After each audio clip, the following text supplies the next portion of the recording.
There are many kinds of hatred. Some come marching with flags and slogans, eager to be seen. Some slither through generations in whispers, private jokes, zoning meetings, hiring decisions, and the subtle tightening of a smile. Some hatred is crude enough to spit, some is polished enough to hold a wineglass. And then there is the most dangerous kind of all, the kind that calls itself practical, the kind that says it is not cruel, only realistic. Not malicious, only tired, not bigoted, merely done pretending.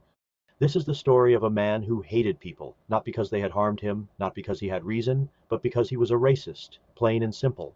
Yet like many racists, he preferred not to think of himself in those terms. He thought of himself as someone who saw things clearly, someone who wasn't fooled by speeches, or hope, or history's sentimental little fairy tales.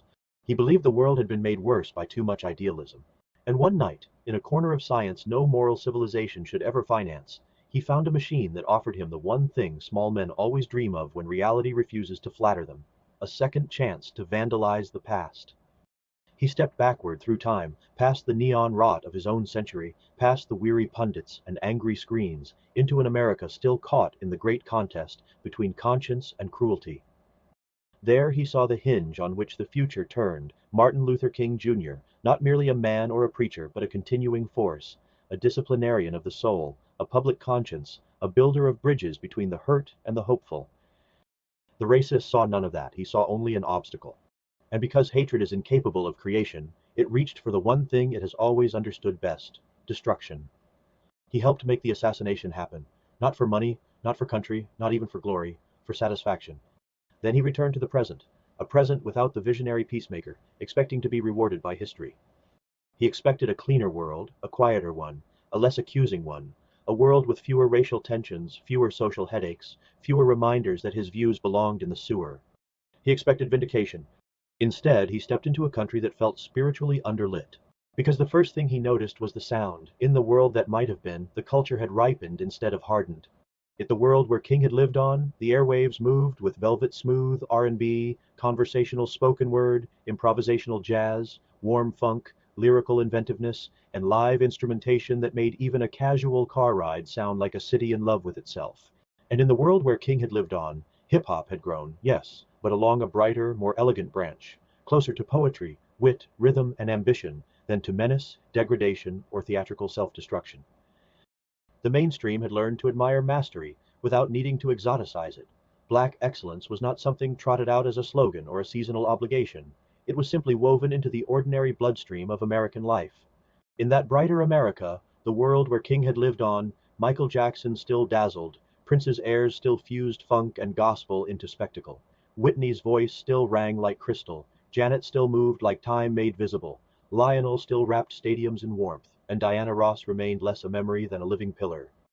And in the world where King had lived on, Living Colors Daring, jazz collectives, poet MCs, theatrical soul reviews, gospel funk orchestras, all of it formed not a niche, but a confident center.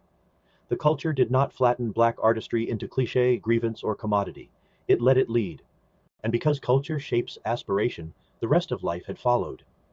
Programs begun in the late 1960s had not curdled into bureaucracy or patronage. Instead, they had been built with discipline, pride, mentorship, entrepreneurship, and family stability in mind. And in the world where King had lived on, music academies, vocational hubs, business incubators, home ownership incentives, college savings matches, and neighborhood banking networks had turned talent into institutions. Family strengthening policies had supported commitment instead of quietly surrendering to fragmentation. Black home ownership had climbed, education had risen, entrepreneurship had become expectation, not exception. Cross-racial collaboration in music, business, and civic life had ceased to feel like branding and simply become the default. Walk down a main street in that America and you heard a saxophone trading phrases with a passerby. You saw black-owned cafes, engineering firms, fashion houses, publishing imprints, studios, churches with choirs that doubled as orchestras, and neighborhoods once predicted to fail now blooming with civic confidence. Children argued over chord changes at dinner. Teenagers in Iowa knew the same horn charts as kids in Harlem. Family reunions were block parties of recipes, jokes, investment advice, and living memory. In the world where King had lived on, television portrayed black families not as pathologies to be explained, but as dignified human beings to be admired, laughed with, rooted for. The nation had not become perfect, but it had become more graceful, more self-respecting, more grown up. That was the future he destroyed. The present he actually returned to was darker in all the ways he had never bothered to imagine. The music was louder but hollower, more market-tested, less nourishing. What had once been art, capable of lifting a nation's emotional vocabulary, had, in too many corners, been commercialized into posturing, humiliation, contempt, and the glamorization of impulse. Not because one race had failed, but because an entire consumer culture had learned that despair could be monetized, vulgarity could be branded, and alienation could be sold back to the alienated at scale. The neighborhoods were not healed by opportunity but managed by jargon. Family fracture, once a crisis in one zip code, had spread like a national fog across communities of every color. Fathers absent, mothers exhausted, children overdiagnosed, underformed, overentertained, underloved. Institutions had learned to speak endlessly of compassion, while quietly expecting less and less from the very people they claimed to defend. And there it was, the insult dressed up as kindness, the soft racism of low expectations. Not just in relation to black Americans, though there it had done deep damage, but everywhere. Schools that stopped demanding excellence and called it empathy. Media that romanticized dysfunction and called it authenticity. Bureaucracies that substituted dependency for dignity. Elites who mistook patronizing language for moral seriousness. And a professional class so terrified of sounding judgmental that it stopped telling the truth about discipline, commitment, fathers, mothers, study, self-control, and the plain hard virtues without which no culture can remain healthy for long. The racist wandered this present in disbelief. This was not the neat, sterilized world he had imagined. This was not peace, it was fatigue. Racial suspicion had not vanished, it had simply become ambient. Cynicism had not been cured, it had become a style. The old poison had not been removed, it had been aerosolized.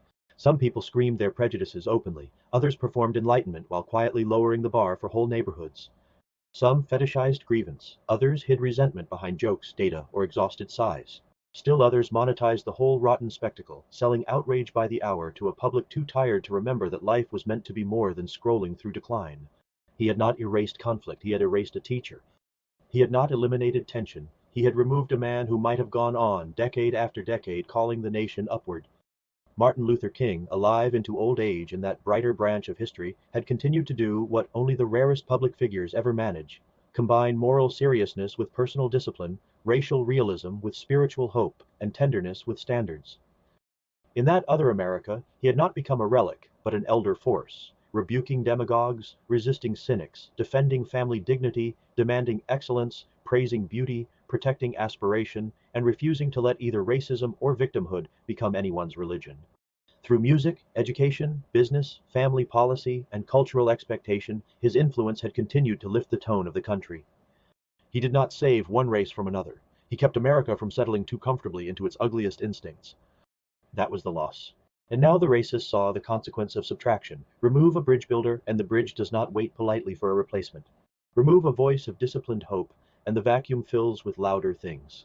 Hustlers, nihilists, opportunists, race merchants, soft-headed reformers, hard-hearted reactionaries, professional excuse makers, and 1,000 lesser souls who thrive where standards are mocked and dignity is treated as quaint. He wanted to deny it, then he wanted to rationalize it, then at last he wanted to undo it.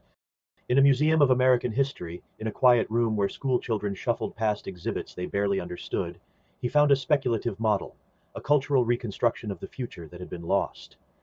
A wall of sound, a wall of neighborhoods, a wall of schools, businesses, songs, families, scholarships, and civic habits that might have matured under the long moral shadow of a living king. Jazz conservatories, mentorship networks, home ownership ladders, orchestras in churches, families at tables, black excellence normalized, cross-racial admiration made ordinary, a nation not cured of sin but less enthralled by it. He stared at the exhibit until the lights dimmed. For the first time in his life he understood what evil really is. Not horns, not drama, not slogans, subtraction, the removal of a good thing so that lesser things may rush in. He had told himself he was cutting out a problem. Instead he had cut out a stabilizer, and the whole culture had wobbled for generations. He had told himself he was correcting history. Instead, he had sabotaged the patient work of reconciliation, aspiration, and mutual admiration before it could finish bearing fruit. He had told himself he was protecting civilization. Instead, he had helped deliver it into a meaner, lazier, more fragmented age. And in the final irony reserved for men whose prejudice outruns their intelligence, he had proven the opposite of his own philosophy. Racism cannot build. It cannot elevate. It cannot produce dignity, family, music, beauty, ambition, or trust. At best it can only damage, delay, degrade, and then pretend the wreckage proves its point. The machine, when he returned to find it, was gone. Or perhaps it was still there and had decided he no longer deserved to see it. In its place stood only a sheet of glass. And in that glass he saw himself clearly at last. Not a realist, not a patriot, not a guardian of civilization, just a racist, a small man with a large grievance, who mistook his resentment for clarity and his vandalism for courage. Meanwhile, the rest of us remain here, in the timeline he helped sour, still faced with the same task every damaged generation inherits: to reject both hatred and condescension, to demand dignity without flattery, standards without cruelty, truth without contempt, and to recover what can still be recovered, in art, in family, in schools, in neighborhoods, in the human voice itself. Because the promise was wounded, but perhaps not dead. And if there is any hope at all, it lies in refusing the cheap seductions of bitterness, whether shouted by racists, marketed by cynics, or padded by the soft velvet of low expectations. That is the lesson he learned too late, in that dim corridor between the better world he destroyed and the lesser one he thought he wanted. In the atomic zone,